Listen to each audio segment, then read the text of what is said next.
Hello foodies, welcome back to Myreen's kitchen recipes. ഇന്ന് നമ്മൾ ചെയ്യാൻ പോകുന്നത് നമ്മുടെ നോമ്പിൻ്റെ ദാഹം, ക്ഷീണം, വിശപ്പും ഒക്കെ മാറ്റാനുള്ള നല്ല ടേസ്റ്റി ആയിട്ടുള്ളൊരു ഇഫ്താർ ഡ്രിങ്കാണ്.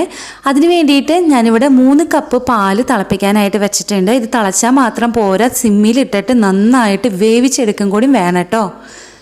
ഈ സമയം നമുക്ക് കുറച്ച് കസ്റ്റാർഡ് റെഡിയാക്കി എടുക്കാം. അപ്പോൾ വാനില ഫ്ലേവറുള്ള കസ്റ്റാർഡാണ് ഞാൻ എടുത്തിരിക്കുന്നത്. അത് ഏകദേശം ഒരു 2.5 ടേബിൾ സ്പൂണോളം കസ്റ്റാർഡ് പൗഡർ ഞാനിവിടെ എടുത്തിട്ടുണ്ട് കേട്ടോ. ടേബിൾ സ്പൂൺ കണക്കാണ് പറയുന്നത്. ഇതിനകത്തോട്ട് നമുക്ക് ഒരു 1/4 കപ്പ് പാലൊന്ന് ഒഴിച്ചു കൊടുക്കണം. സാധാ പാലാണ് കേട്ടോ. എന്നിട്ട് നന്നായിട്ട് ഇത് മിക്സ് ചെയ്തെടുക്കുക. അപ്പോൾ കട്ടകളൊക്കെ ഉണ്ടായിരിക്കും, അതെല്ലാം മിക്സ് ചെയ്ത് നന്നായിട്ട് ഡൈല്യൂട്ട് ആക്കിയിട്ട് ഇത് എടുക്കണം. പാല് വെന്ത് കഴിഞ്ഞാൽ ആവശ്യത്തിനുള്ള മധുരം ചേർത്ത് കൊടുക്കുക. അതിന് മിൽക്ക് മെയ്ഡ് ആണെങ്കിലും നിങ്ങൾക്ക് യൂസ് ചെയ്യാം കേട്ടോ.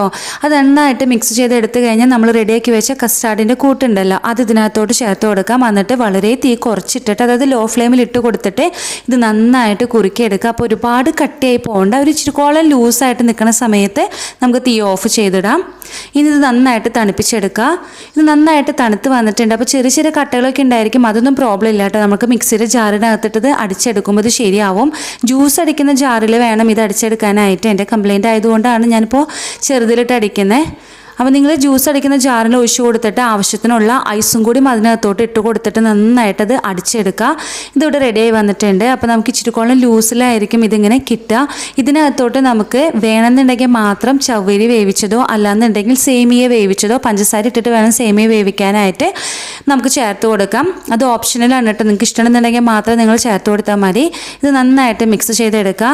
ഇതിനകത്തോട്ട് നമ്മൾ നോമ്പ് തീർക്കാനായിട്ട് ഫ്രൂട്ട്സൊക്കെ വാങ്ങിച്ചു വെച്ചിട്ടുണ്ടാവില്ലേ, അതൊക്കെ നമുക്ക് ചേർത്ത് കൊടുക്കാം. എത്ര ഫ്രൂട്ട്സ് വേണമെങ്കിലും നിങ്ങൾക്ക് ചേർക്കാം. ഞാനിവിടെ ആപ്പിൾ, മാങ്ങ, കിവി, അതുപോലെ തന്നെ സ്വീറ്റ് മെലൺ എല്ലാം എടുത്തിട്ടുണ്ട്. ഇതിനകത്തോട്ട് നിങ്ങൾക്ക് അനാറോ അല്ലെന്നുണ്ടെങ്കിൽ ഏത് ഫ്രൂട്ട്സ്, പപ്പായ ഒക്കെ ചേർത്ത് കൊടുക്കാം കേട്ടോ. ഇനി ഇത് നന്നായിട്ട് മിക്സ് ചെയ്തെടുക്കുക. അതുമാതിരി പഞ്ചസാര കുറവാണെങ്കിൽ ആഡ് ചെയ്ത് കൊടുക്കാം. നമുക്ക് സേവിങ് ഗ്ലാസ്സിനകത്തോട്ട് മാറ്റി കൊടുത്തു കഴിഞ്ഞാൽ നമ്മുടെ ഈ ഒരു ഡ്രിങ്ക് റെഡിയായി. അപ്പോൾ ഇഫ്താർ സമയത്ത്, നോമ്പ് തുറക്കുന്ന സമയത്ത് നിങ്ങൾ എല്ലാവരും ഇതൊന്ന് ട്രൈ ചെയ്ത് നോക്കണം. നല്ലതാണ് കേട്ടോ. മൈരീൻസ് കിച്ചൻ റെസിപ്പീസ് സബ്സ്ക്രൈബ് ചെയ്യാനായിട്ടും ഓൾ എന്നുള്ള ഓപ്ഷൻ ക്ലിക്ക് ചെയ്യാനായിട്ടും മറക്കുക.